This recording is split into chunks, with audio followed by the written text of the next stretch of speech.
Hey, welcome back to the Delete Laws channel. I am Brian hosting this show today, and it is April 14th, 2024. I wanted to leave you with, or we can start with a thought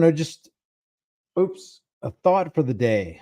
To abuse one is to abuse all, to neglect one is to neglect all, and to lie to one is to lie to all. Always know yourself, be true to yourself, and definitely be true to others. I appreciate you guys joining.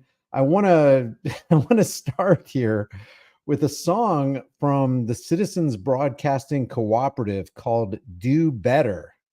This is a song that he made. He said there's going to be a new and improved one tomorrow, and we're just going to take a little listen to it. Here are the lyrics right here if you want to follow along. Check this out.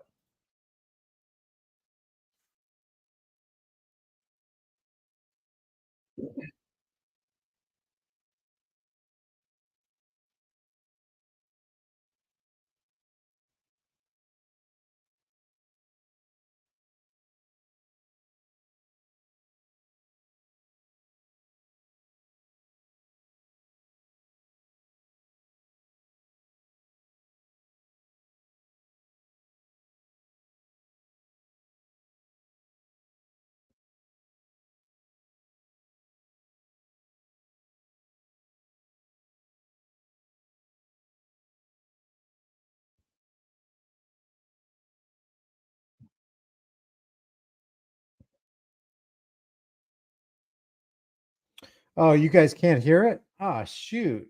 Let's see. What did I do wrong? Because it had to be me. Let's see. Let me go to present screen,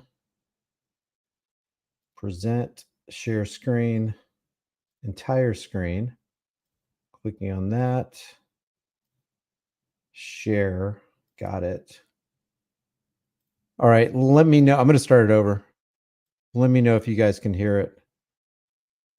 You can't see the writing on the screen? Okay, first of all, can you guys see the writing on the screen? Let me say, can you see the writing on the screen and can you hear? I'm just going to play a snippet, okay? Can you hear that music right there? So put a 1 in the room. If you can see what's on the screen. You can't see what's on the screen? What? I can see what's on the screen on my alternate screen right here. We can see the writing, and now it's 5 by 5. Okay, so what I'm going to do is I'm going to follow along with my cursor with the lyrics, and because it may be hard for you to hear it the first time around, but I'm going to go ahead and play this now. Thanks for letting me know. Zoom in. Oh, zoom in. Let's see if I can do that.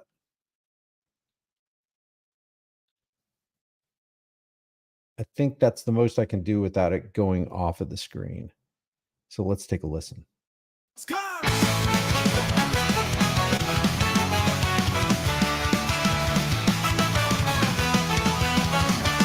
Today, crimes against the class are crimes against humanity. At least against the good faith, maybe not for those identity. Things nothing out truth for their own vanity. Exercise your rights and they'll escalate to a fight. Let the players in the night do what you do, because they're coming after you. If you dare to shine truth's light, careful what you do, like Chille, they're coming after you. They're coming after you.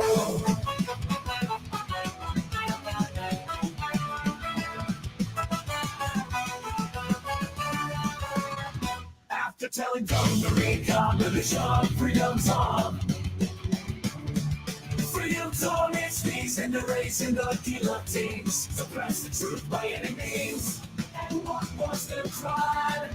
These JPTP systems running out of time. Exercise your rights and they'll escalate to a fight. Better players in the night know what you do, because they're coming after you. If you dare to shine truth's light, careful what you do, like Chille, they're coming after you. And what was the crime? This JPTP system's running out of time. Exercise your rights and they'll escalate to a fight. They're the predators in the night. Yeah, You get a shot, choose one guy.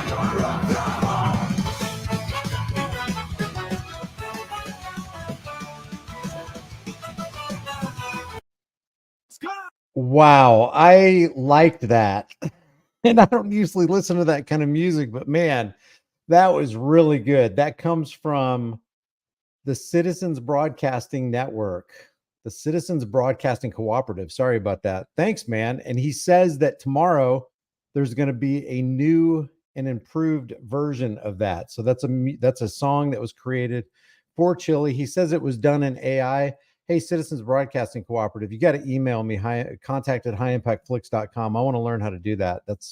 You know how many awesome songs you can make? I've written so many songs, but I've yet to just pick up my guitar and just start putting them to music. But I really, really liked it. That's like workout music with a great message. I love it. Thanks. I appreciate you dropping that. All right. This video, this live stream is kind of like a public service announcement to always be aware of your surroundings. Situational awareness is key. It is golden. It will save your life and it will save the lives of the people that you love. I want to go over this video right here. I'm going to be stopping it every so often so that we can make comments, because this lady could have saved herself, her and her family, a whole lot of heartache just by being aware of who was around her. And you can never, if you don't know the person, you can never trust somebody and assume that they're not going to be out there to harm you. Check this out. A man accused of savagely beating and sexually assaulting 2 women in separate attacks near the canals of Venice has been arrested. One of the women nearly beaten to death is speaking out about the brutality of the attack. She spoke with KTLA's Chris Wolf from her hospital bed. He joins us live from Westwood with her story. Chris. Cher and Rick, what an incredible story. The victim I spoke with tonight is 54-year-old Mary Klein. She's a home health care nurse, a single mom, soon to be grandmother, and she is very strong and very courageous. She tells us that her face was, quote, bashed in, and right now her jaw is wired shut, but still she is able to share her story. And then all of a sudden, I'm in the canals, and all of a sudden I just get knocked out. Was it from behind? I have no idea. The reason she's talking like that right there, obviously, because she got beat up and the doctors wired her jaw because it was broken. Got knocked out. I had 2 teeth knocked out. And my jaw is wired, and I have fractures here. He hit my face. He punched you? Yeah. Bashed her face. Yeah. Mary Klein, the soon-to-be 55-year-old victim of the Venice Canal attacker, speaks with KTLA from her hospital bed, battered, bruised, but in many ways not broken. Wait till you see the surveillance footage of this guy. You would never, he's so unassuming, and you would never think that a guy like that would do something like this. A stranger jumped her from behind while she was taking a walk near her home around 10:30 p.m. Saturday night, April 6th. She's not sure about the first blow, but says it sent her immediately into a daze. She does remember falling to the ground and being bludgeoned, punched in the face and head repeatedly, as well as other elements about the attack. I think he was trying to kill me. Just horrible. He tried to kill me. But I'm very tall. I'm 6 feet tall. So I think maybe it might have been hard for him to keep me down. I don't know. Yeah, you're a strong woman. I know the other girl, she was in a coma. Yes. So I don't know how she's going. I love that quote in the room from Jackboot Thug Pigs. Quote, he was such a nice guy, kept to himself, was polite. That was a Ted Bundy survivor. If you've ever seen interviews by people who survived the incident or encounter with Ted Bundy, it's pretty interesting. He was able to get a lot of women to drop their guard around him because he seemed trustworthy. He was such a nice guy. Do you remember him saying anything to you, or just the poundings, the beating? I don't even remember feeling the hitting. I just know that I was on the ground. That's like getting hit by a truck. A second female victim was severely beaten that same evening and at last word was in a coma. Officers flooded the area in the following days and on Friday announced the arrest of 29-year-old Anthony Jones. Detectives say he is... Look at this guy. He's not dressed like a thug. His pants aren't down below his butt. He doesn't have a hat on backwards. You know, all those stereotypical things that you think about when you think of a thug. I don't care the color of their skin. When you think about a thug, they're just dressed like a thug. I don't care if he's white, he's black, Hispanic. It doesn't matter to me. But, you know, this guy's got a nice jacket on. He's got a nice little zip up shirt right there. He's got some nice pants on and shoes. He looks clean cut. Doesn't look like somebody who's going to grab a 55-year-old woman and bludgeon her within inches of her life and break her jaw and basically wreck her life. Shown in surveillance footage recorded near the canals of Venice. They made an arrest. Good. How do you feel? I was crying because I was so worried about that girl, the other girl, and I hope she makes it.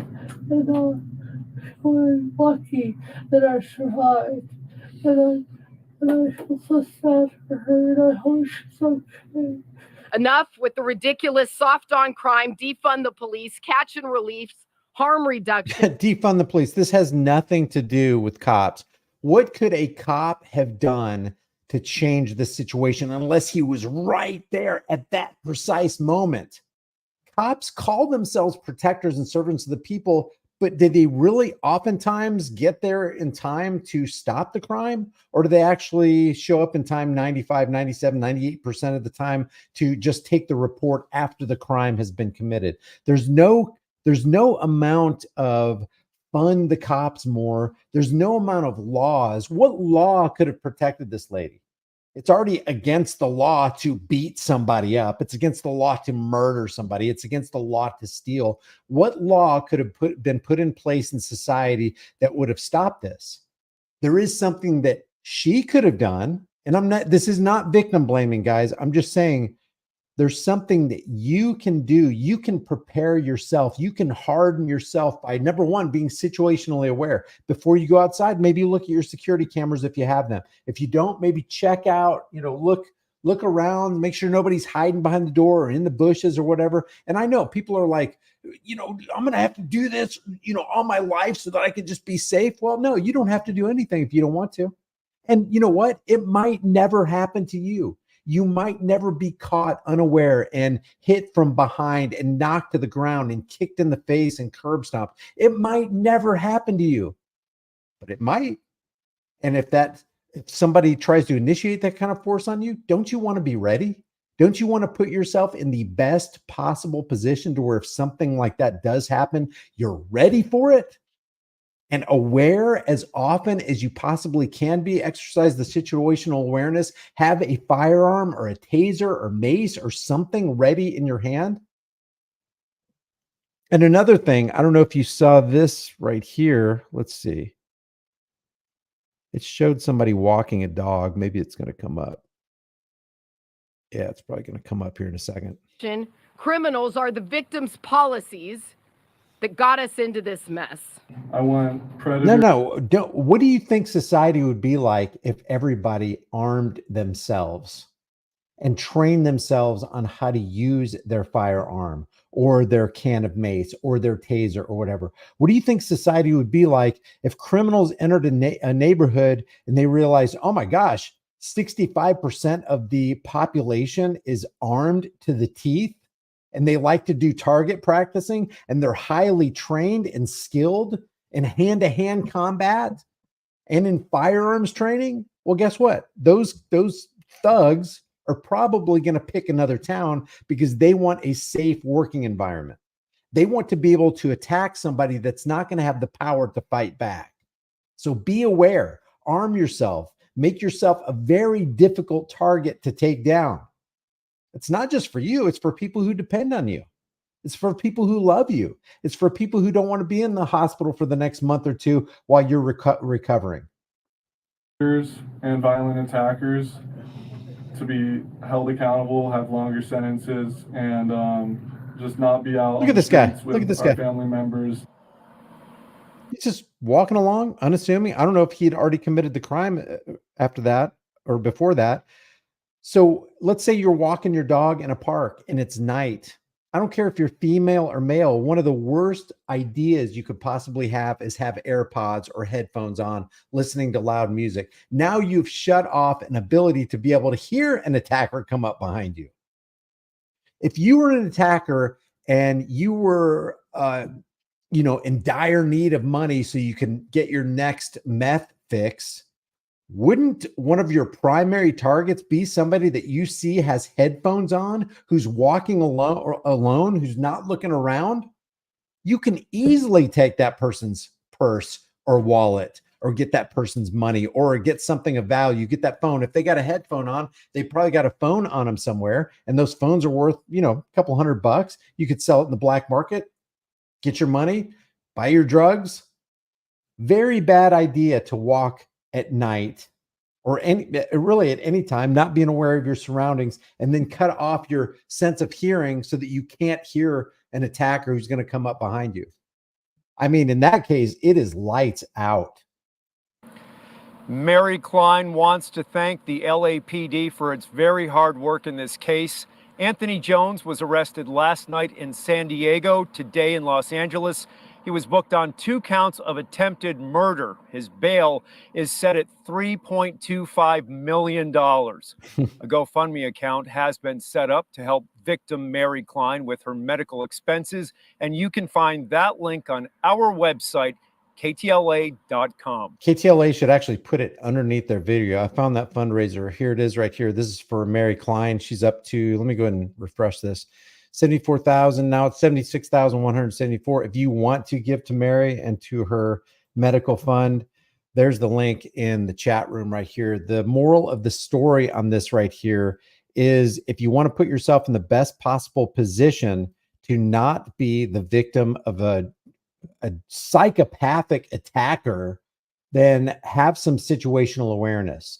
And speaking of situational awareness, I wanted to show you this. This came from Active Self-Protection channel. I love this guy's channel. I love this guy's self-defense breakdown of videos.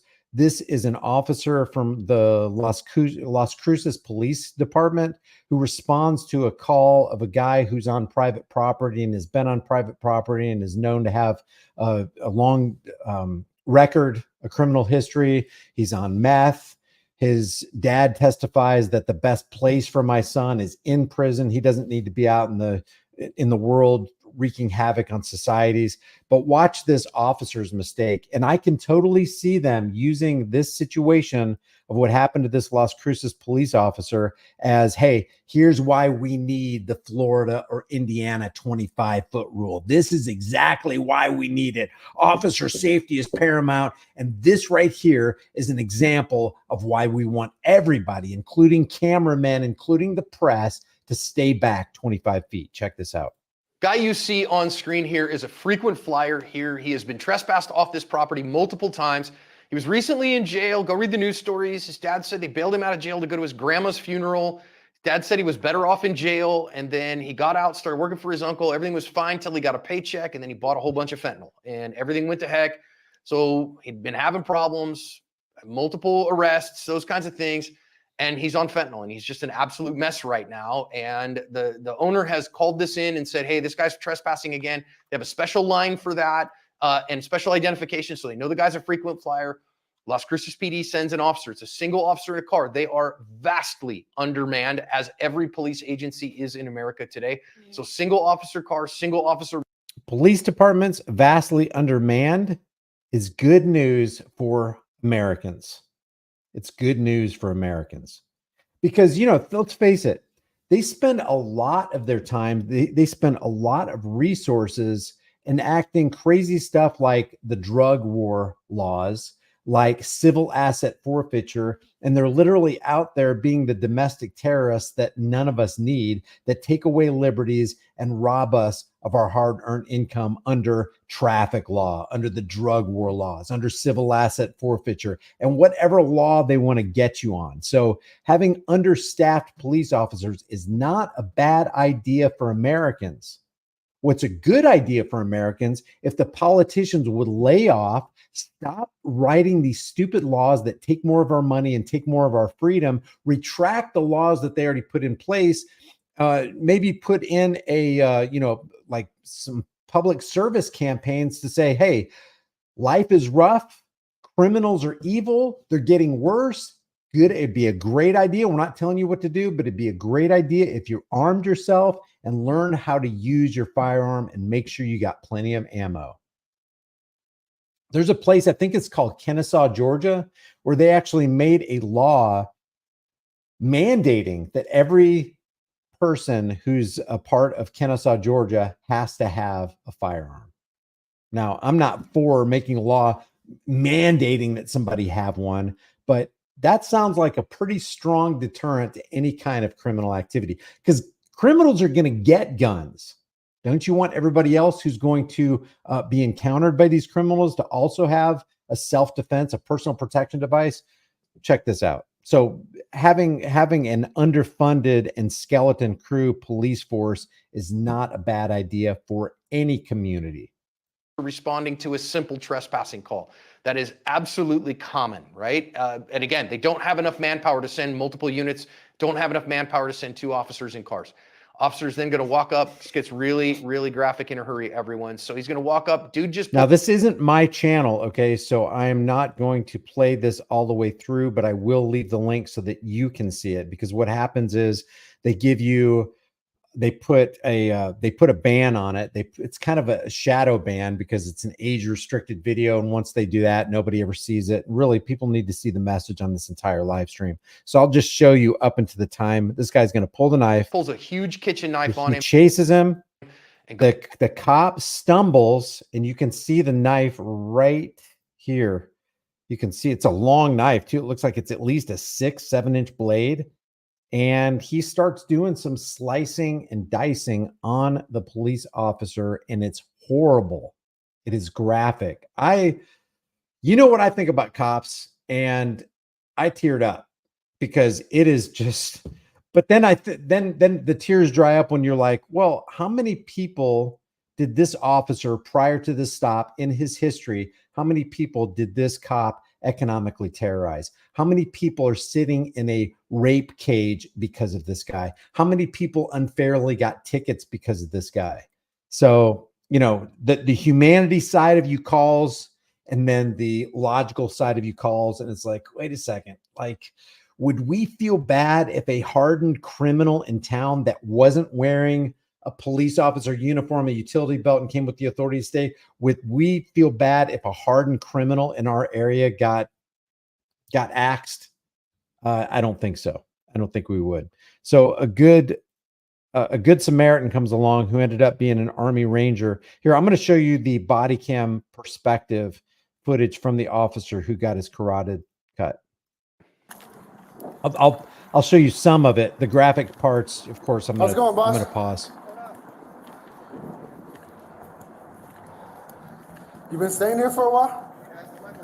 What's up? This is your place? So you're the one who called? You're the one who called? I didn't call. Huh? I didn't call. Okay, so now he's on the ground, but I want to go back to this right here and show you how close the cop was to the assailant. Let's see if I can get right back to it. For his uncle, everything was fine till he got a paycheck. Officer cuts his carotid artery, goes after his head. He's going to walk up. Dude just pulls a... Okay, so he's probably within, what would you say? He's then going to walk up. This gets really, really graphic in a hurry, everyone. So he's going to walk up. Dude just... Okay, all right. So he's like 5 to 7, initially probably 5 to 8 feet. This point right here is about 5 or 6 feet. And then this guy just closes the gap like crazy. So I can totally see a law enforcement agency using this as Exhibit A. Judge, here is why we need 25 feet. They can close that gap very, very quickly. And if there's one thing we know about police departments all across the nation, our #1 goal is not the Constitution. It's not individual rights. It's not protecting and serving. It's making sure our boys in blue go home safe at the end of their shift. So we need at least 25 feet. And that's the nonsense that Ron DeSantis is trying to pull right now in Florida with Bill, what is it? SB 184 or 181. I think it's 184. SB 184, a minimum of 25 feet. And if you don't go back to that 25 feet after the cop tells you to go back, you can be arrested and possibly get 6 months jail time and have to pay a $500 fine if you don't obey their lawful order. And they're going to make sure it's a lawful order, unlike Bork, who didn't issue a lawful order over there at Las Vegas Metro. So I just wanted to show you that because I think that the cops across the country are going to use this as video evidence that cops need 25 feet. Because, hey, this guy just had a knife. What if he had a gun? It would have happened even quicker. And speaking of cops, this right here is the article that shows that the Army Ranger came up and tried to save that cop's life. But, you know, by then it was too late. And I'm telling you, this video, and I put the link in the chat, this video was so graphic that you could hear the blood squirting out of his carotid with every beat of his heart. I mean, this guy's life went away very, very quickly after that incident.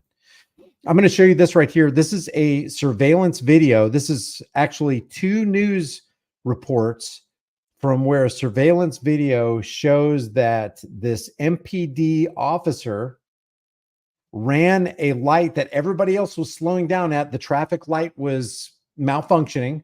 So one side was blinking red and the other side was blinking yellow. The motorcycle rider had the red blinking light, treated it as a stop sign. Everybody on the yellow blinking side was treating it as a stop sign. So the motorcycle guy stopped and then proceeded only to be hit by an MPD cruiser. Let's take a look at this, but I want to key in on the possibility that there just might be a cover up in here somewhere. Oh, where have we heard that from before? Have obtained surveillance video of that deadly wreck involving a Mobile police SUV and a motorcycle. Now, it happened Friday night at Ziegler and Cody, and we have learned the traffic lights at that busy intersection were malfunctioning when the crash happened. 67-year-old Robert Sayin died after his motorcycle collided with the patrol vehicle. Tonight, we're hearing from his family, and for the very first time, we're seeing how drivers were treating the blinking stoplights in the moments leading up to the wreck very differently.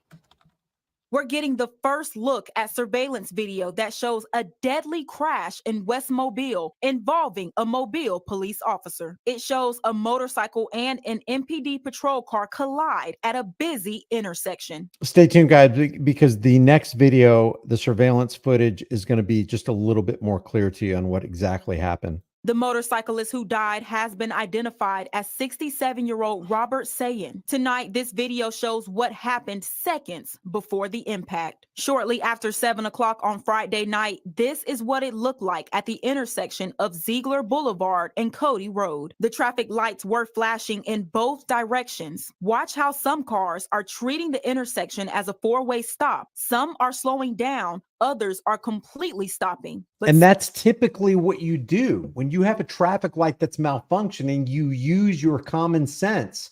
I'm not even saying that every intersection needs a stop sign or a traffic light. You just need common sense. And if you have common sense and common decency and courteousness, then guess what? There's hardly any accidents. Go to Mexico. There's a lot of intersections that there aren't, where there's no traffic signal. There's no lights, there's no signs, and people, and even in India, it looks like mayhem, but nobody's getting into any kind of accidents. So when you have a traffic light that's malfunctioning when people are used to it working, then you employ even more common sense and you slow down or you come to a stop. You look left, right, left again, whatever it takes to make sure that before you proceed, everything is safe. And this is another example where you need situational awareness. Even when I get the green light, and you're probably like this too, when I get the green light, I make sure no other cars are coming, because you know what? You could be completely in the right. You've got the green light. You've got the green arrow turning left. You start turning left, and then somebody T-bones you on the side because they ran a red light. Well, yeah, you were in the right, but now either you're dead or your life has been permanently altered by not just this guy who was careless and wasn't paying attention, but by you, because if you paid more attention, you could have kept yourself out of that situation. You could have really looked and you're like, wow, that guy looks like he's accelerating. It doesn't look like he's going to stop. I better not take a left turn on my green arrow right now. Some drivers aren't slowing down. We've highlighted where Salen, who's on Cody, pulls up to the traffic light and waits. As he starts across the intersection, you can check that out. He's right there, right in the center of that circle. And here's the cop coming down. By the way, we know the motorcycle rider's name, but for some reason, and this is 2 weeks later, this is the 14th. This thing right here happened on the 1st or the 2nd. We still don't know the identity of this police officer. Can see the MPD officer going west on Ziegler, appearing not to slow down as he approaches the blinking lights. We freeze the video right before the impact, which happened in the middle of the intersection. The officer continues to drive down the road until he goes out of frame. This was the aftermath of the crash. Several pieces of debris scatter across the road, several airbags deployed in the officer's vehicle. We went back out to the intersection this afternoon, the lights no longer blinking. Now, we don't know what colors the lights were blinking in any direction. We've been told Mobile police also have the video you just saw. Now, the officer was people are asking what this is. This is MPD, Mobile Police Department. Injured and taken to the hospital. It's unclear if he's returned to duty. Robert Sayen's family sent me this statement tonight, and it reads, "We ask for prayers for his daughter and grandkids in Salisbury, North Carolina. His siblings." Freaking sad. A life snuffed out by a patrolman, a law enforcement officer in a taxpayer-funded vehicle who should have known better. If there should be anybody, I thought it was protect and serve. Aren't you there for the safety of the people? Don't you pull people over because you're trying to keep people on the roadway safe? We've seen far too many of these where patrol officers cause the accidents. Day before yesterday, we talked about that Washington State Patrol trooper who, for some reason, decided to swerve in front of a tractor trailer truck. And then the entire department got together to protect the young officer and ruin the life of the truck driver through lies. And if it wasn't for the dash cam footage from the semi truck driver, everybody would have believed the cops. In Oregon, Ohio, and his girlfriend and family here in Mobile. Robert loved riding his motorcycle, playing pool, and watching whodunit shows. He will be greatly missed. Okay, so here's another one right here. This is the same story, but from a different perspective, because I think this one, or maybe it's the next one. Yeah, just there's one where his lawyer. Maybe that's the next story. I need to find the perfect gift. A Mobile police officer is on administrative duty after a deadly crash last. A Mobile police officer is on administrative duty after a deadly crash last week. The crash at Ziegler. He's on administrative duty. The guy killed somebody in an intersection. Why isn't he in jail? And why aren't you telling us what his name is? In Cody involved a patrol vehicle and a motorcycle, and the person on the motorcycle died. 4 days later, we still have a lot of questions about the circumstances surrounding that crash. WKRG News 5's Asher Red explains why the police department isn't releasing any more information. The Mobile Police Department remains tight-lipped on a fatal crash involving one of their own. The reason for that, according to Mobile Police, is because tight-lipped on a crash involving one of their own. It's that thin blue wall of silence.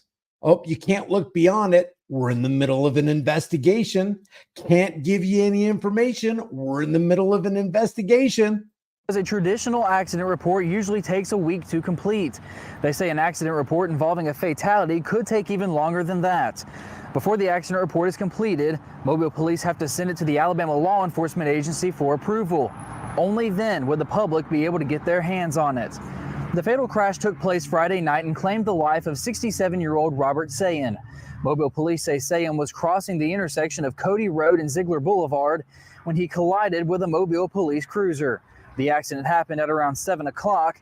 Sayen was taken to the hospital where he later died of his injuries. Now, I have requested a sit-down interview with Chief Paul Prine, but was denied that opportunity because, as they say, this investigation is still ongoing. In Mobile, I'm Asher. Sorry, can't give you any information. How about the officer? Nope, can't give you any information. How about nope, can't give you any information. This is an ongoing investigation, and obviously there's an ongoing it's an ongoing investigation, but we have the motorcycle rider's name, but we don't have the cop's name who caused the accident, who was clearly on surveillance video at fault. These people, man, it really, really makes you want to just freaking pull your hair out. I also want to give a shout out to San Joaquin Valley Transparency, who is attempting to do the job that regular fake stream CIA infiltrated Operation Mockingbird MK Ultra Media obviously isn't doing, by finding out who the investigative officer is that was involved in this crash that killed this 26-year-old kid. I think he was 31. He was 31 years old. What I'm going to do is I'm going to play the news report, and then I'm going to play San Joaquin Valley Transparency walking up to and questioning and holding his feet to the fire one of the officers who were involved in that fatal crash. This happened in Bakersfield, California, back in early 2023. The crash took seconds, but the investigation almost a year. And now we have some of the results. The California Highway Patrol has released to 17 News. Sorry about the volume. Whoever created this right here, it's peaked out to the max. I'm going to turn the volume down just a little bit. The multi-jurisdictional investigative summary of a horrific fatal crash involving a speeding Bakersfield police patrol car almost exactly 1 year ago on a pitch-black rural road. The report is breathtaking in its scientific detail and analytical depth, and its conclusions are both disturbing and heartbreaking. BPD officers Ricardo Robles and Travion Cobbins were racing down South Vineland Road at one. Remember that name, Travion Cobbins, because that's the guy that's going to be that's the guy that's going to be confronted by David from San Joaquin Valley Transparency on camera. 103 miles per hour at about 2:20 a.m. on January 19, 2023, when, according to the CHP report, they ran the stop sign at Muller Road and slammed into the side of the Honda Accord of 31-year-old Mario Laris of Bakersfield. Just think about it. This guy is gone. Why is this guy gone? Because two officers decided it'd be a good idea to go 103 miles per hour down this road. And his passenger, 34-year-old Anna Hernandez, a co-worker.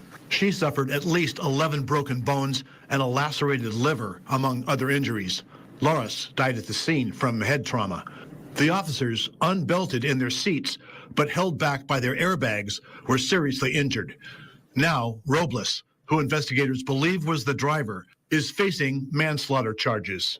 Now, they don't know who the driver was, but it looks like, you're going to find out later in this report through DNA evidence, that Cobbins' DNA was on the driver's side airbag, and Robles, who they're convicting, for this death charge, was on the passenger side airbag.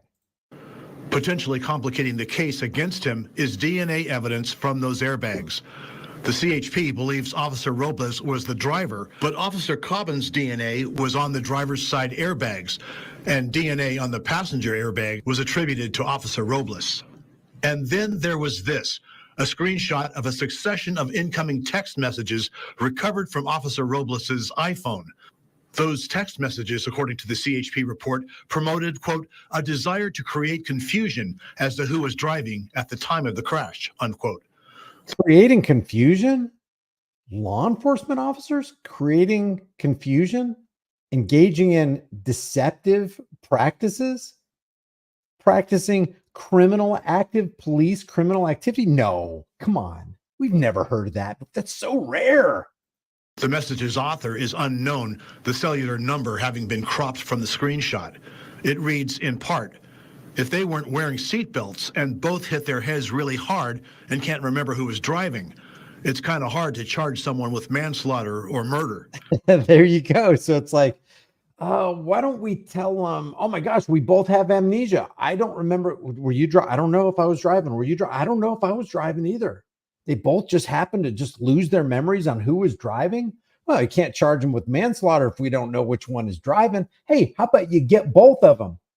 because the one who wasn't driving wasn't stopping the one who wasn't talking any kind of sense into him. And I bet there's onboard dash cam that we could pull up, but do you think we'll ever see it? Nope, I don't think so. I don't see anyone convicting a passenger. In the months following the collision, CHP investigators noted everything from the 55-mile-per-hour speed limit to the size and condition of the stop ahead letters painted on the cracked asphalt of the rural road near Lamont. They described the degree of darkness, studied roadway conditions, street corner sight distance, skid marks, and the placement and size of road signs. They cataloged the glass, metal, and plastic of the debris field, a damaged utility pole, and the destroyed grapevines where the Honda came to rest overturned. Lawrence, who did not have a driver's license, was identified by the Grimway work badge still attached to his gray hoodie. Investigators interviewed witnesses, neighbors, and crash survivors. They also took note of Robles's tech. I think Grimway is Grimway Farms. I used to live in Lancaster, California, and they always, early in the morning, they always had these fields where workers would come in at Grimway Farms, and they'd be out there with their lights, picking. I think the crop in our area was carrots and onions. So it wouldn't be unusual for this guy to be on the guy who was killed by the cops to be out on the road, either going to or coming from work. Text message exchange at 2 o'clock in the morning. 5 hours after the crash, presumably from the hospital, with another person whose name was redacted from the report. Robles, babe, I got in a bad car crash. I broke my hips. Unnamed contact. I told you about your driving. Robles, it was a pursuit. Contact. I get that, but I just knew it was bound to happen. You said you wouldn't crash. Officer Robles, a 23-year-old, 2-year BPD officer, had been in a previous crash just 4 months earlier. 23-year-old. I mean, this kid is fresh out of high school from 4 or 5 years previously. They gave him a badge, a gun, unlimited power, a qualified immunity. So he's got all this authority. If the problem with the world is evil people and people who just don't take care for other human beings and are not considerate of other human beings, then probably the last thing you would want to do is give a 23-year-old unbridled power and qualified immunity and a souped up cop car. It looks like from the person that he was texting, he was in the habit of driving fast and maybe even recklessly. Right in front of BPD headquarters on Truxton Avenue at I Street. Investigators learned that Officer Cobbins had signed out the patrol car the night. Yeah, he already had a prior crash a couple months prior, 4 months prior. Of the wreck and was driving at one point in the officer's overtime shift. They stopped at BPD's East White Lane substation so Officer Cobbins could use the restroom. But when the call came in, a stolen car pursuit. Remember, David from San Joaquin Valley Transparency is about to confront Officer Cobbins. Wait till you see the look on his face. Officer Robles went inside the building to notify his partner. Cobbins hustled out, but according to Cobbins' statement, he had trouble securing his duty belt. Robles said he would drive while Cobbins worked on fixing his belt. Oh. The whole thing started when another BPD unit began pursuing a stolen silver GMC pickup from the Cracker Barrel parking lot eastbound down California Avenue and onto Edison Highway. The pursuit was canceled at Sterling Road due to high speeds. Another patrol unit spotted the suspect vehicle on Weed Patch Highway and resumed the pursuit. The suspect crashed at Weed Patch and Mountain View Road at 2:21 a.m. At about the same time, Robles and Cobbins were paralleling the pursuit down South Vineland Road, thinking they might get ahead of the pursuit and deploy spike strips. Tests would later determine that the patrol car's roof-mounted emergency lights were turned off, as was its siren. 5 seconds before impact. No lights, no sirens, and supposedly in pursuit during a high-speed chase of a car that supposedly was stolen. The Ford Taurus at 103 miles per hour. Police interceptor was traveling at 103 miles per hour. A half second later, it decelerated from 100 to 74 miles per hour, braked hard, and at the last second, attempted an evasive maneuver. It was too late. The Honda was going 59 miles per hour, and the driver applied the brakes 1 second before impact. perhaps suggesting he did not see the patrol car until the last instant. Man. Robles was in and out of consciousness, finally waking up to medical attention. He had a fractured left hip, a brain bleed, a concussion, and abrasions on his face and arms. And that's where it sits now. Robles faces another court appearance March 1st, at which time the judge may schedule a preliminary hearing. In Bakersfield, Robert. Man, so let me show you David from San Joaquin Valley Transparency putting on blast and confronting Officer Cobbins, one of the two officers that was in that patrol vehicle that ended that man's life. I think I watched your the video before. Yeah. Yeah. There he So is. you know that I've been following that case with Mario Lars, right? And so you're the one that was in the vehicle, right? Oh yeah. Yeah. So I'm pushing for the CHP to investigate that case properly, because if you were the one that was driving, I hope that you're the one that's arrested and charged. Okay. Because we can't be having multi-agency a conspiracy to cover up, facts, right? I'm not gonna comment on that right now. Yeah, I know. I bet you can. It's just I'm happy to confront you personally and let you know. How do you not remember the guy, the guy and his name, the name of a guy's life that you ended? How can you have a smile on your face when that kind of stuff happened? You would think that the smile would completely wipe off your face. And I get it. When people are uncomfortable, sometimes how they react to that is they smile because they don't really know what else to do. I'm going to play this again, but hats off to David from San Joaquin Valley Transparency for holding this cop's feet to the fire and then questioning why there's even an inkling or a hint of the possibility of a multi-agency conspiracy to cover up what actually happened so they can protect people in the thin blue line. What is going on here? I love it. And I love the fact that it's contrasted with this T. Cobbins guy saying, oh yeah, I watched San Joaquin Valley Transparency. And then the owner of San Joaquin Valley Transparency goes, well, guess what, buddy? I got your number. And I think you should be behind bars for the rest of your life for costing that man his life for nothing. I think I watched your the video before. Yeah. So you know that Yeah, I watch your videos, San Joaquin. Oh man, this is great. I don't learn nothing from them. I don't put nothing in practice, but I watch your channel. Man, it's great stuff. That's great. Oh yeah, you're gonna think it's great stuff when he just pulls out the arsenal of knowledge on you. I've been following that case with Mario Lars, right? And look at this, guys. This is what infuriates me. You were reckless enough to not warn your fellow thin blue line member, Robles, or whoever. Maybe, well, DNA said that he was behind the driver's seat. So he looks like he's the one who did it if forensic evidence is correct and they didn't screw something up in the process, in the investigative process. It looks like he could have been the one that ended his life, and he's gonna cloud search for Mario Lars. Oh, that name doesn't sound familiar. If you were responsible for ending anybody's life, whether it was an accident or not, wouldn't you remember the guy's name? How many times do you think you would have already talked to Mario Lara's family in, absolute humility and sorrow? How many times do you think you would have visited Mario Lara's gravesite? You would not forget the name of the man you killed, man. You would not forget that. This is just crazy to me. So you're the one that was in the vehicle, right? Oh yeah. Yeah. So I'm pushing for the CHP to investigate that case properly, because if you were the one that was driving, I hope that you're the one that's arrested and charged. Amen. Okay. Because we can't be having multi-agency a conspiracy to cover up, facts, right? I'm not gonna comment on that right now. Yeah, I know. I bet you can. It's just I'm happy to confront you personally and let you know. So the bottom line is Mario Lara dies at the hands of one of these two officers, and this guy gets to keep his job.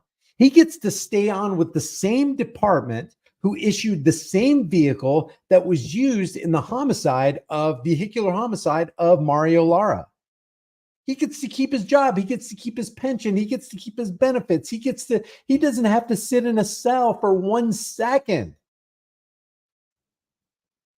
That's the injustice system. So hats off to you, David, from San Joaquin Valley Transparency. If you are not subscribed to him, by the way, let me give you the link to this short right here. And through the link to this short, you can look at a lot of David's videos. Go binge watch, subscribe to him. Good stuff. That is true journalism right there. I mean, I know people got a big problem with guerrilla journalism where you just, basically jump out of the bushes and you capture the facts and you capture the fact deniers and you hold their feet to the fire and you get a first blush reaction of what they're going to say when you present the facts. I love it's like that's true reality TV right there. When you actually have the facts and you got a camera and you got the balls to record yourself holding somebody's feet to the fire, especially somebody who's entrusted with the public safety like this. All right. I think that's it. I'm going to open the floor to anybody who's got anything substantive to say. Like I said, I'm not a chit chatty kind of guy. If you want to come on here, if it's going to be like something that's lengthy and that we need to do an extra video on, like we're going to, hopefully eventually in the future, we're going to do a right to travel thing. I'm going to, on April 30th, going to interview Brandon Joe Williams, who's going to talk to us about diplomatic immunity, getting a 5-star passport, finding out what the term ens legis means and how we can use that to walk in the fullness of our rights and freedoms and basically just be left alone by people who want to mess with us. So we'll be doing that. But if you want to come on board, here's the invite link. Whether you're a supporter of Chille or a detractor, you are welcome. I want to hear what you have to say. Now, if you want to engage in ad hominems, I'll let you do it. It's going to kind of make you look foolish if you want to start, casting slanderous accusations or whatever. Accusation without substantiation is now and will always be the height of ignorance. So if you've got an accusation, please substantiate that accusation. So we are going to open the floor. Like I said, there's the StreamYard link if you want to come in, but please make sure that you got this. This ain't just kick back and, hey, well, how's the weather outside? No, this has to be something where we can increase the knowledge banks of the people in the audience. I appreciate anybody who's willing to step forward and let us become the benefit or the beneficiaries of your knowledge, because you got knowledge that I don't have. And if we can all share that, none of us is greater than all of us. Corey Jones, what's up, man? How you doing? You got the floor. What's up? You're live. Shit. Do you want to say anything? No.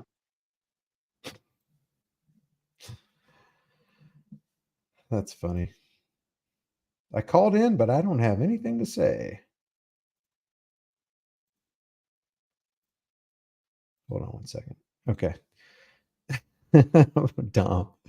I don't know. Maybe Corey's having a bad day. I don't know. Yeah, exactly. We all stand strong together. None of us is greater than all of us. Also, if you have a link that you want me to take a look at and maybe make a comment on that you think would be good for the collective here. Let's see. Did I go over everything that I wanted to talk about? I'm just kind of scrolling through over here. We Don't Stop sweatshirts are on sale for $50. Chille wanted to make sure that I let you know that. We still do have the GoFundMe open if you want to contribute to that. Don't forget to get your trifolds and your 5A cop cards. Just a chill dude.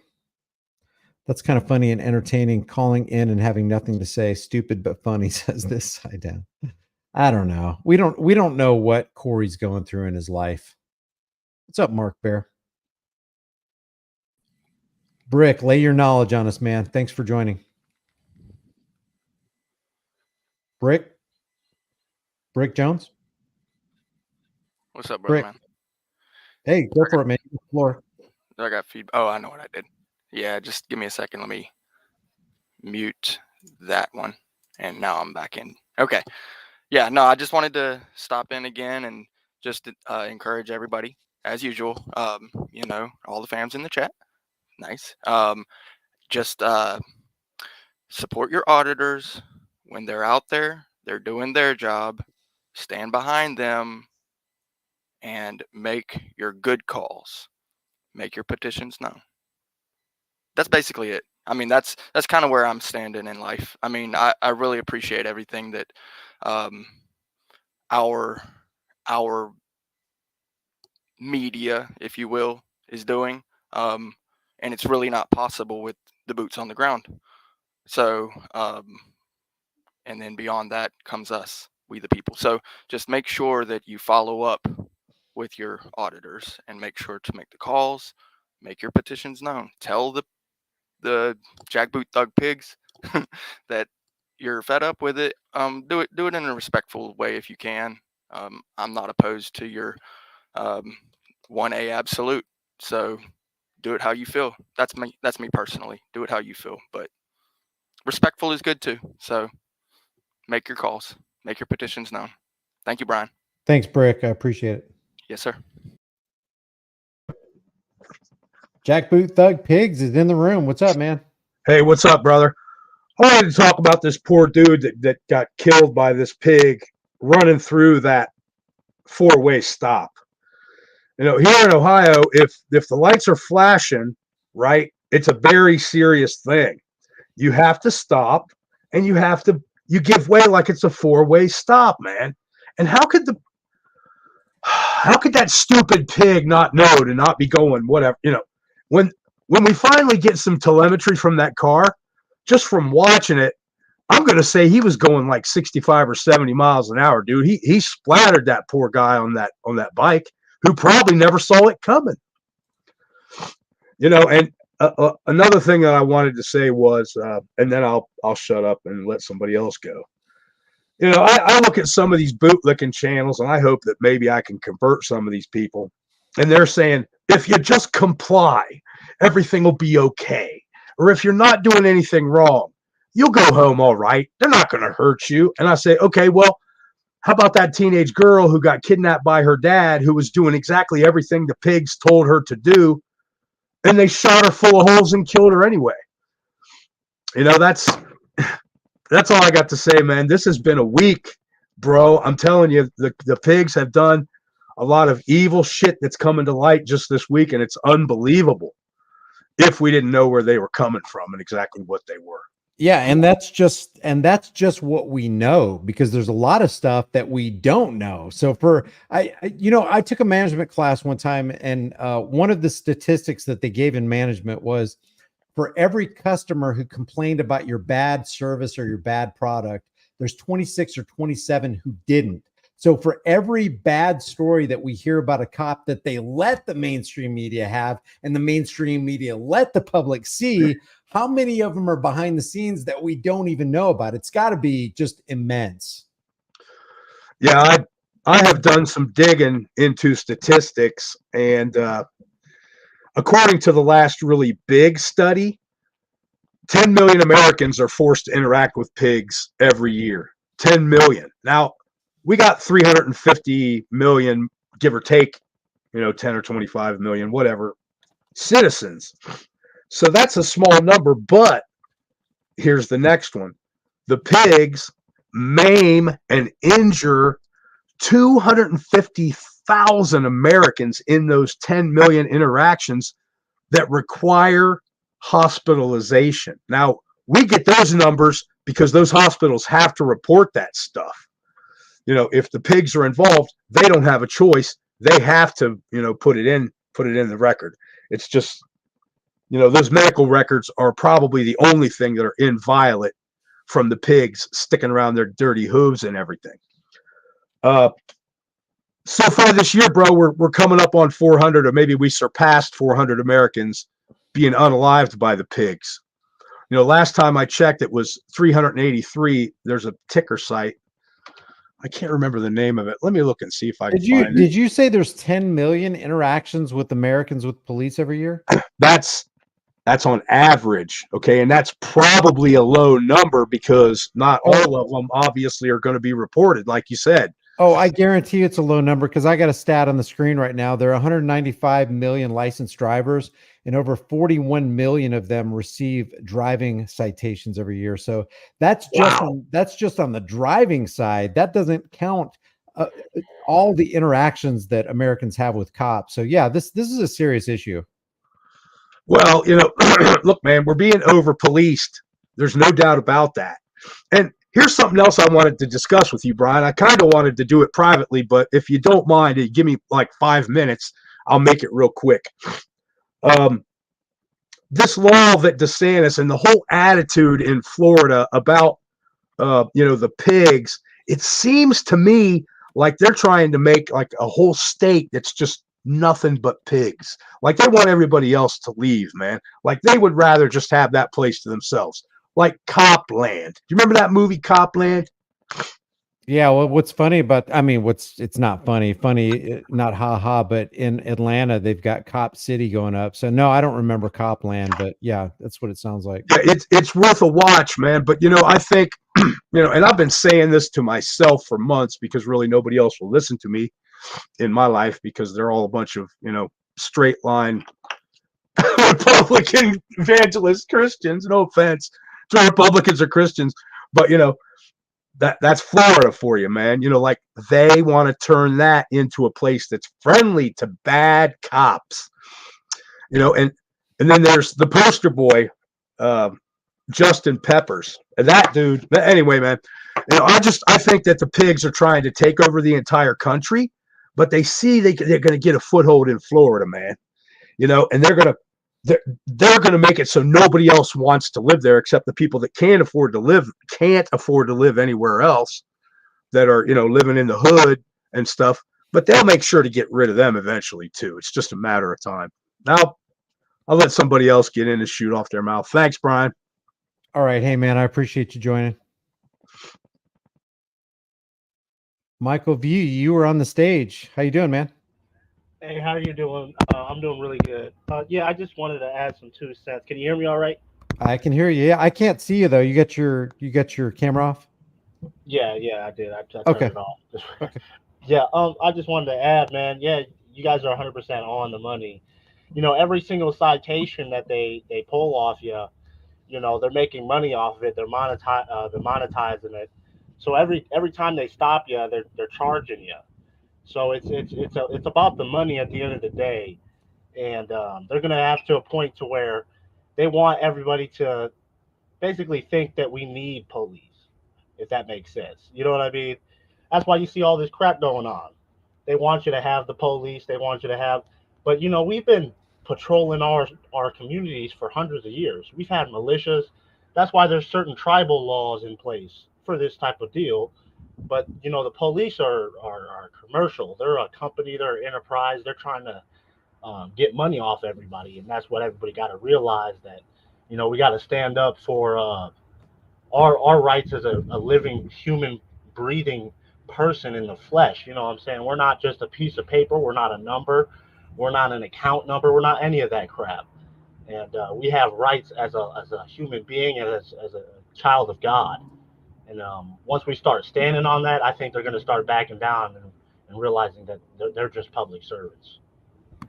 Yeah, and I think there's a lot of people who support the thin blue line, and they are of the mindset that, man, we need cops. What would happen to society? Our community would degrade into chaos if we did not have cops. Yeah, There'd be blood flowing in the streets, broken windows, flipped over cars, Molotov cocktails. It would be chaos. And, really nothing could be further from the truth. Some of the safest places in America don't have a large police presence, but they do have a heavily armed populace. Like when I don't know if you saw the video, YouTube took it down, but in Coeur d'Alene, Idaho, when the BLM and Antifa crowd said that they were going to march through, and we already know what they did in Portland and some other cities.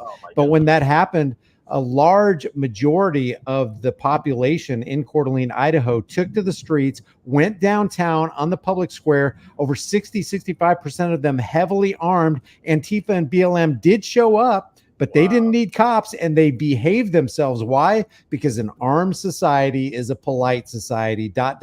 We don't need cops. We need to defend ourselves. that's why the Constitution. We need to stand on the Constitution and stand what we need to all get comfortable with the Constitution and know what it means to be a citizen of the United States, what it means to be a patron, and Yeah. fight for what we believe in. 100%. Yep. All right, thank you. Hey, man, appreciate you joining. All right, before I pull up BIP Solar Bear here, it says that the average traffic ticket is between $100 and $200. And if we just do the math right here, because you've got this statistic right here that says there are approximately 41 million driving tickets issued every year. So if you take 41 million times 150, did I put that at, I didn't put that at million, did I? No, 41 million. Oh, that's yeah, that's million times $150. That's $6.1 billion every single year just for traffic tickets.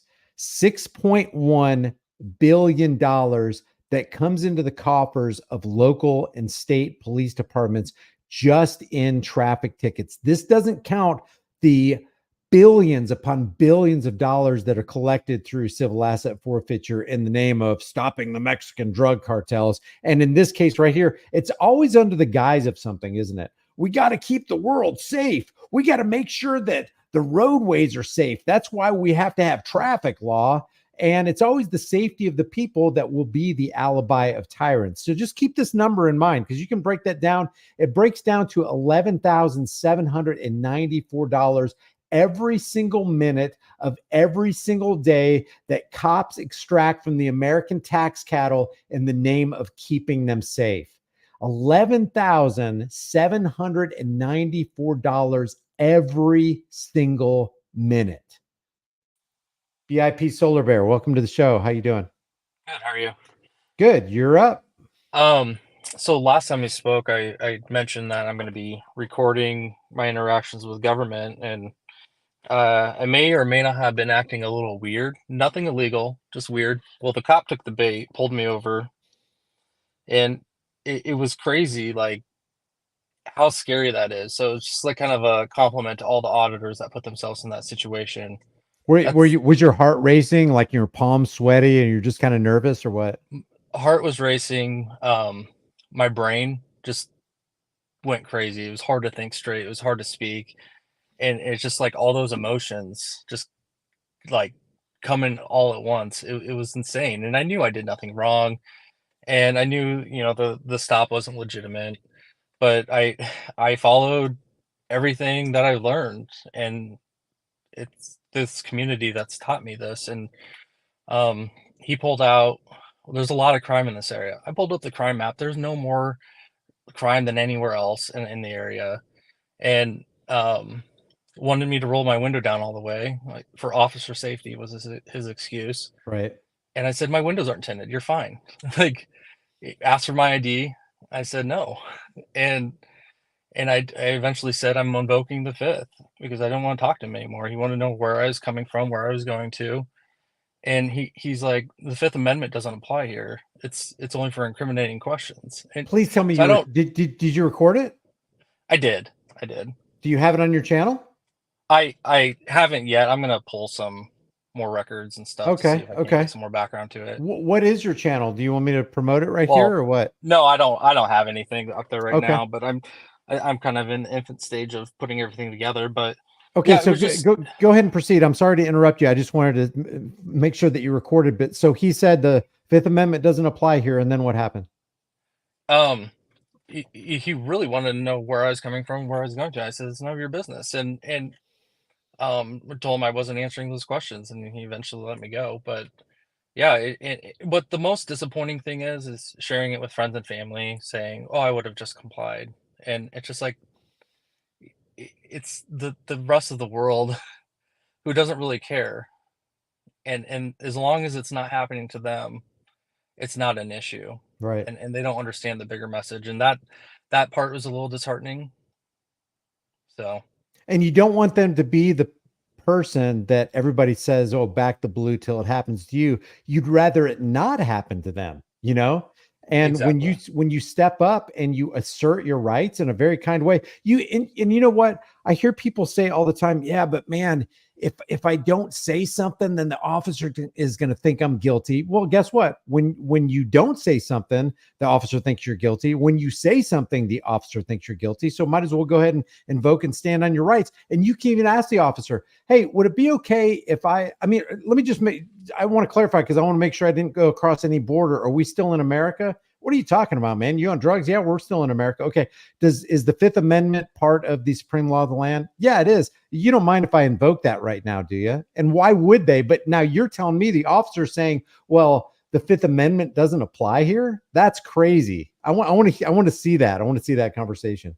Yeah, and it's just I don't know if he's trying to gaslight me, if he knows it better, or if he's just playing if he's just an idiot. I don't know. Did he know that you were recording him? No, and my recording wasn't very good. I kind of had it in my cup holder and my knee was in the way, but you could hear all the conversation, and that's probably the most important part of it. But did he have a body cam activated?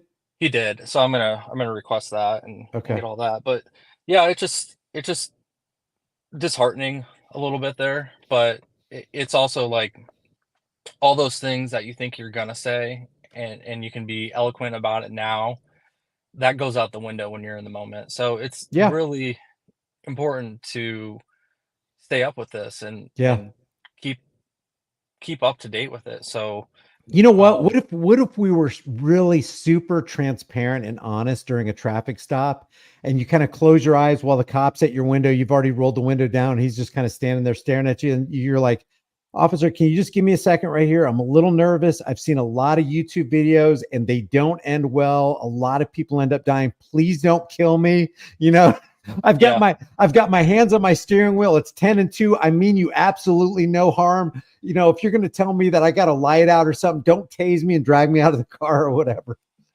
Yeah, hold on 1 minute. Let me formulate a response to every single one of your questions. I know exactly. Or to preempt him pulling Pennsylvania versus Mims and telling you to get out of the car because the Supreme Court says, say, officer, I'm at 10-2. I mean you no harm. Now, do you feel like your safety is in jeopardy in any way? And then once he says no, he can't invoke Pennsylvania versus Mims because that's the core of that's the foundation of Terry v. Ohio and Pennsylvania v. Mims. Yeah, and I'll tell you, my natural sense is to be a kind and cordial person. Yes. And, yeah. And every fiber of my being wanted to, he implied it was a consensual conversation. I said, I didn't tell him this, but consensual conversation goes out the window the second he has you detained. Right. And and the Fifth Amendment applies when you're detained and all that. And it wasn't a consensual conversation. He was saying, oh, you want to play this game? It's not a game. Right. It's not a game. I don't know what he knows. I don't know if somebody matching my description was in the area causing burglaries. And I don't know if I would have said something knowing I'm innocent. I may have said something that incriminated myself. So it's really important that people get past that awkwardness and practice it.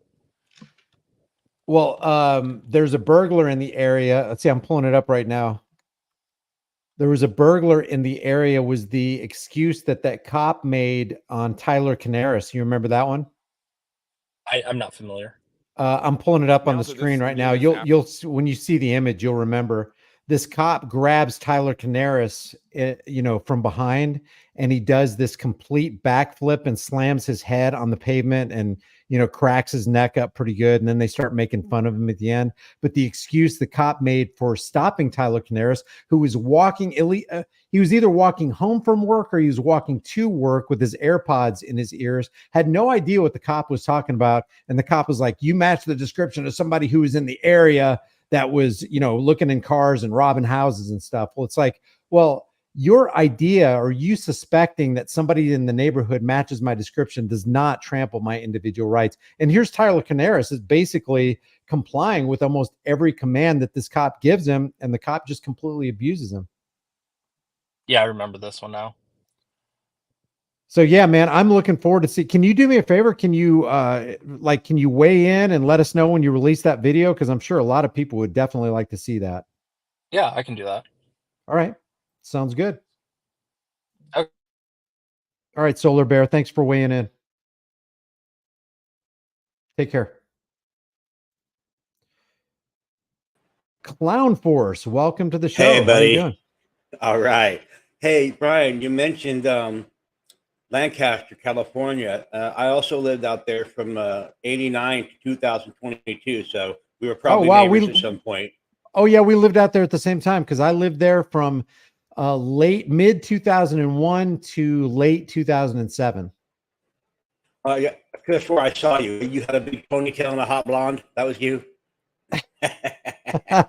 I lived on 20th Street East in Lancaster. Okay, I lived on the 90th East and Avenue E for a long time. Now that house has been torn down. The thing in town, you know. Yeah, you were way out there. Yeah, this is 1989. Yeah, that place is all. There was a store out there. I don't think it's there anymore. I'm not sure. But you know, I drove a AAA tow truck after the CHP for 15 years out there, and I've come across these devastating crashes that are out in the middle of nowhere. You know, and for that cop to act like he doesn't remember the name of the victim is ludicrous. He knows that burns in my brain. I still remember some of the victims who died, named like vehicles I've towed, and you talk to their family, and so for him to pretend is just disgusting. He's lying. It's burned it in my mind. These accidents are so devastating. When you take the cars back, you know, they're full of, I don't be disgusting, but blood and hair and teeth, and it burns into your memory. So he's lying, and it always shocked me how out there in the desert, the only two cars on the road basically at night will find each other in an intersection.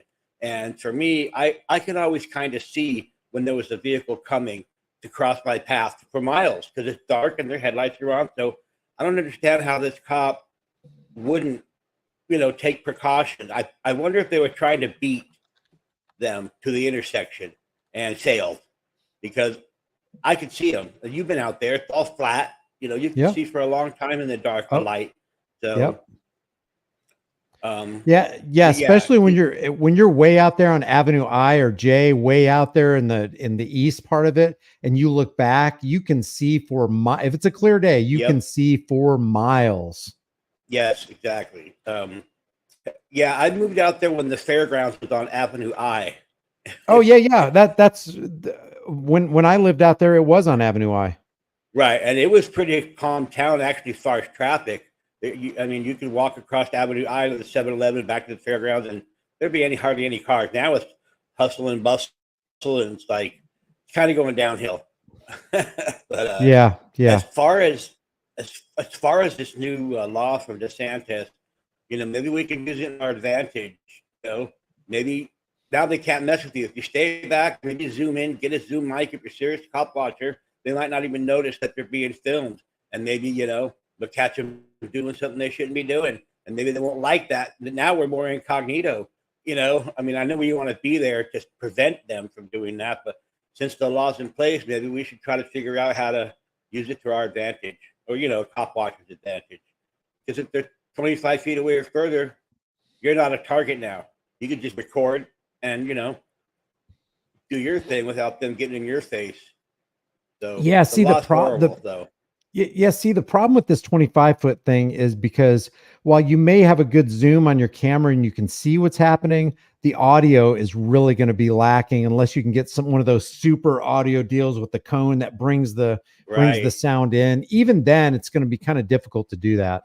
Right. And the average person's not going to have that set up. Maybe the cop watcher who, you know, do that. But yeah, the average Joe's not going to have that. So, you know, I can't believe DeSantis done that. I like the guy before. Now, since his president run less and less, I like that guy.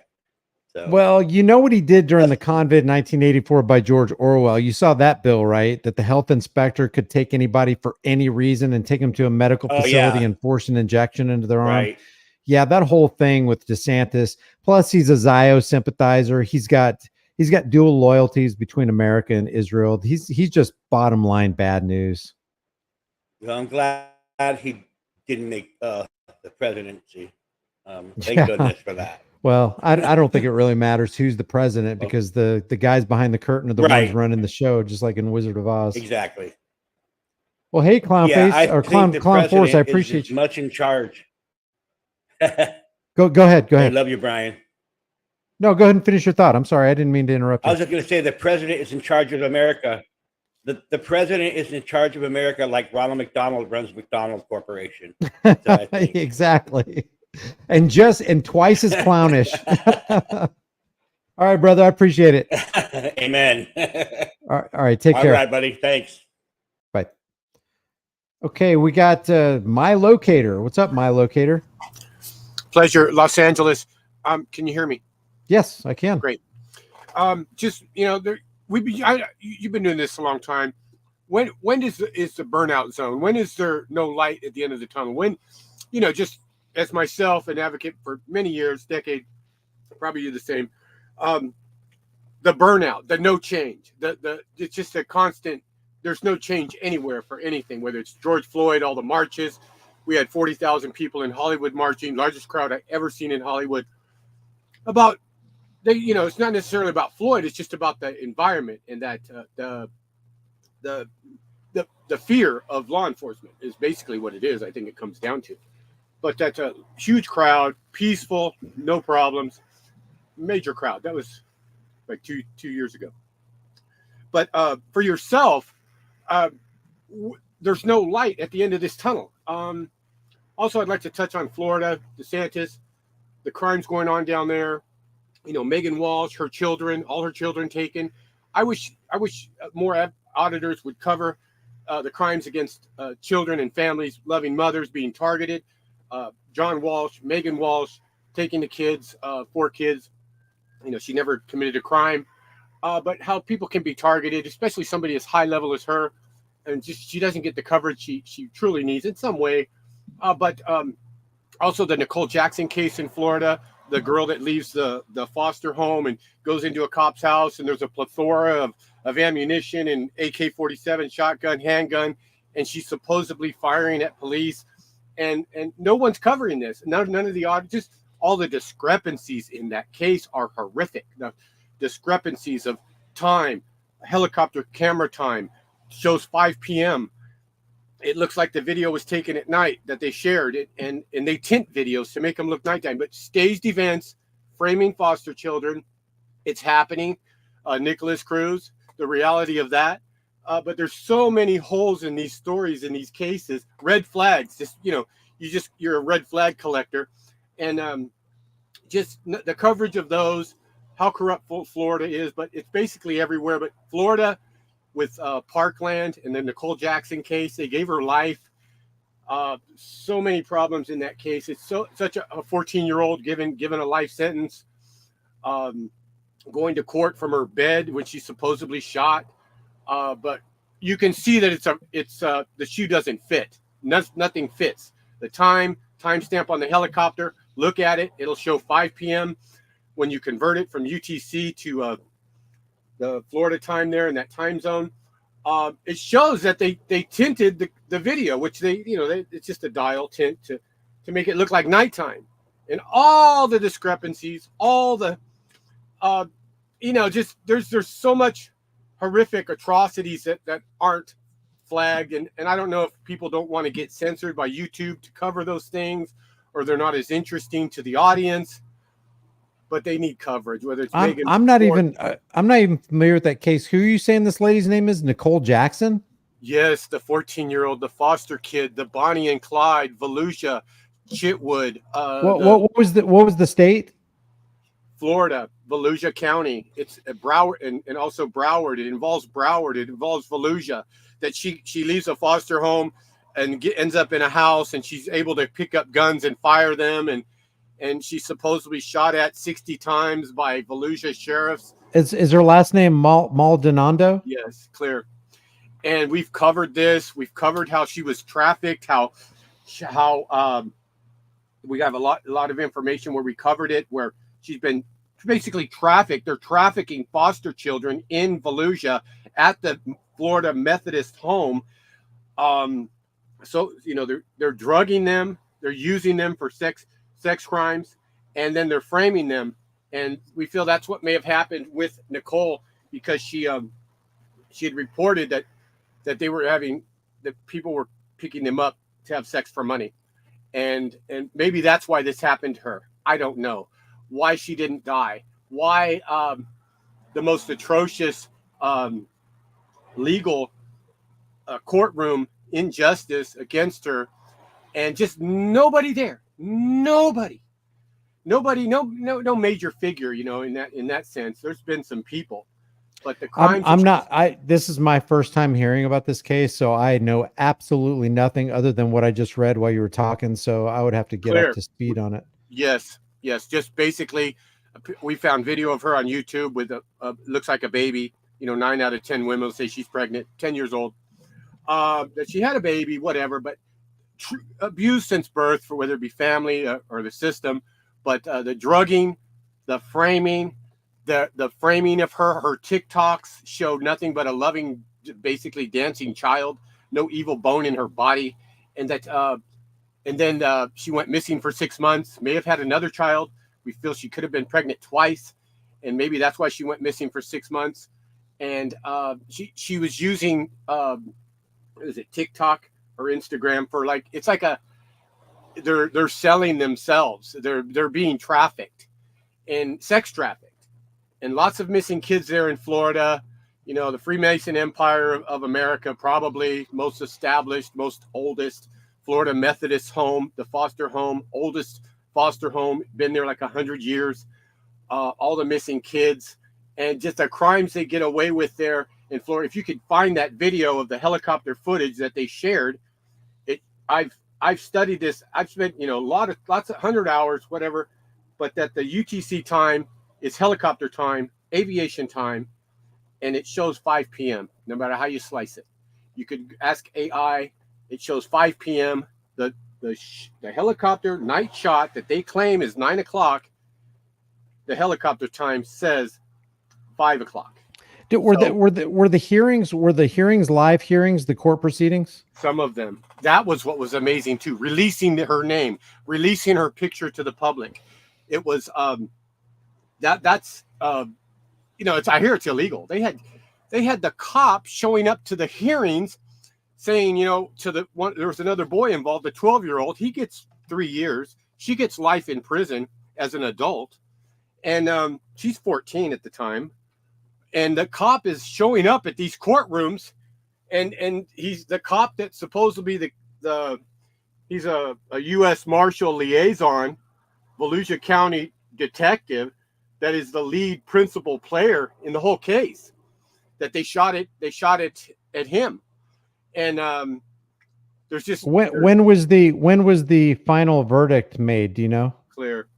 Yeah, I would say the final verdict was a year and 4 months ago. Oh, geez. Okay, I was looking on Law and Crime to see if they had just covered it, but you're saying this happened a year ago. Let's see, what's the date of this? If you could find that helicopter it's so valuable. It's like the smoking gun. It's well, here's what I would want to know, because I'm sure there's a YouTuber, an independent journalist who's done their own investigation, who out there who's actually put a video there questioning the official. Oh, there's not? There's nobody out there questioning the official story on this? No. Only me. Me. January 27th, 2020. They're on BitChute. If you can get to BitChute, we have a All documented right, here, I'll pull it up right now. What's your BitChute channel name? Clear. CPS News Network. CPS News. And that's it? Yeah, you could try that. Dave McGowan. Clear. Yeah, that's her there. That's her there with the pregnancy. We had her missing. Can you see your screen? Clear. Okay, what is which video did people need to watch first? The pregnancy one is good. That really rattled a lot of people. We were broadcasting, but we've been so heavily censored that it's not even worth broadcasting anymore. Well, let me do this because I want to move on to the next caller. But let's see. I just put your link. I put your BitChute link in the chat room. So if anybody's interested in pursuing this, Maybe Yeah. you can also just let us know what video they can start with if they're interested in Yeah, I pursuing, taking know. a I look at this haven't case. been in there. They're all pretty good. I also have another one where you can go. It's mylocator.com/. This is a good one. Mylocator.com. It shows the police helicopter footage with a UTC time of 5 p.m. that they're claiming is 9 o'clock. / what? Nicole Jackson investigation.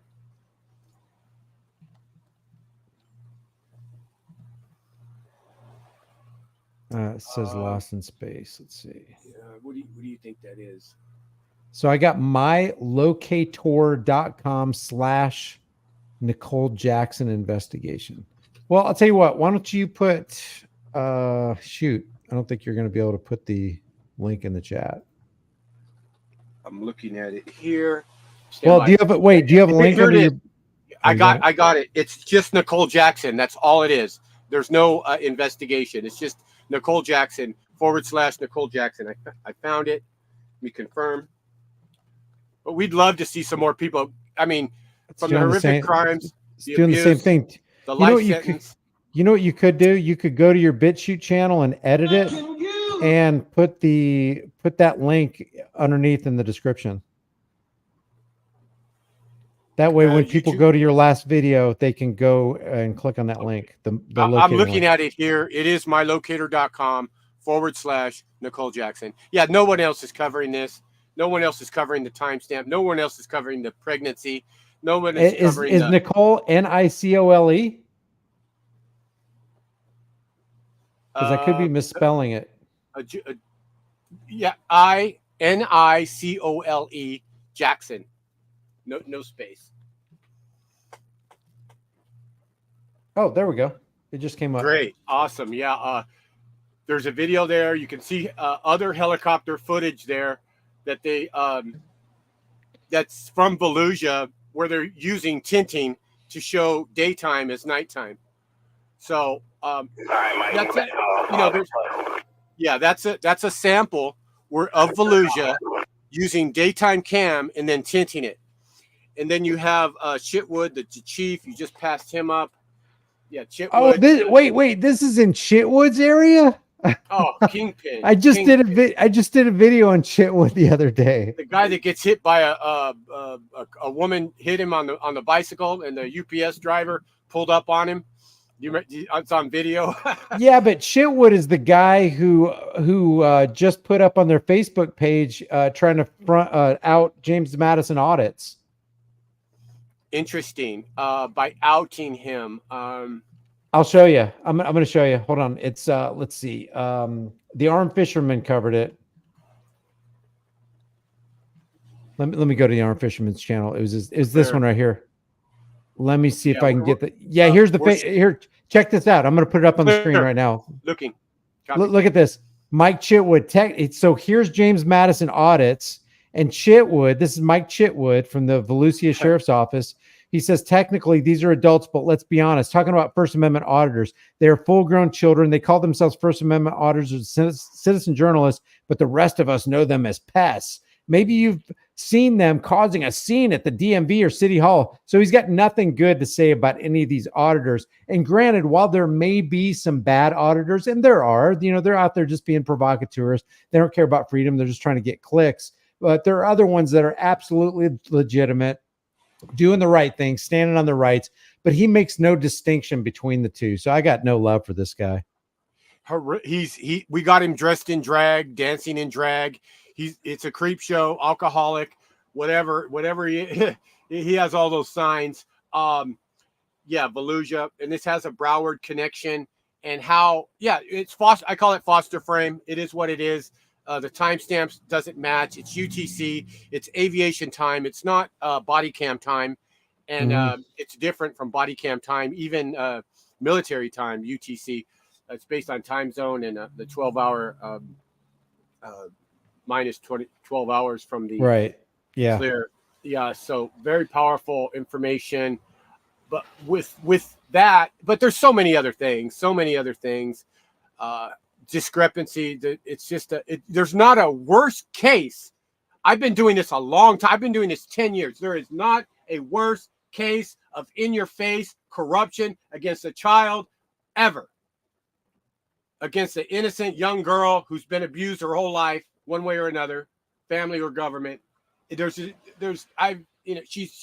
still alive. It's incredible. And this guy, we got him dressed in drag, dancing in drag. Who does that as a chief? Who in the right mind would dress with a bra, money in the bra, the whole thing, the whole shebang? Who would do that as a chief, unless he's feeding a culture? And that could well be because they do this in Hollywood to the Hollywood elites. It's kind of like a shame ritual. They get them to do this stuff. They get it on camera, and then they got one over on them for something in the future. Well, this is out in the open drag show with him in it, and it's like, well, it's still humiliating. It's like, what decent guy would do that? They're man? Bragging. He's all shaved down. He's shaved. He literally shaved down, and it's a bragging right? It's almost like, this is how we do whatever we want here. Yeah, crazy man, as we want to be. Man, I am so up against time. I got to get out of here. Pleasure. I appreciate you, man. I appreciate you. Help us. Help bring a call. Awesome. Right. Take care, bro. Pleasure. Out. Bye. Okay, guys. Hey, I've got to get out of here. I really appreciate you guys being here. An hour and 35 minutes, huh? Well, Mike Chitwood, man, this guy is not on your side. DeSantis is not on your side. I don't know what to tell you, man. The price of freedom is now and will always be eternal vigilance, and indifference to this notion is the means by which the people have and will secure their own oppression. I appreciate you guys being here. Thanks for showing up. Don't forget, keep supporting Chille. Go to deletelaws.com, grab some brochures, grab some flyers, grab some Delete Laws merch, help him out, give his channel some watches. Look at some of his most popular videos. There's a lot of instructional videos on there that you can take a look at that he did a good job on. Guys, I will see you guys in the next live stream. Take care. Thanks for hanging out with me. And I hope you have a great Sunday and a great week. Take care.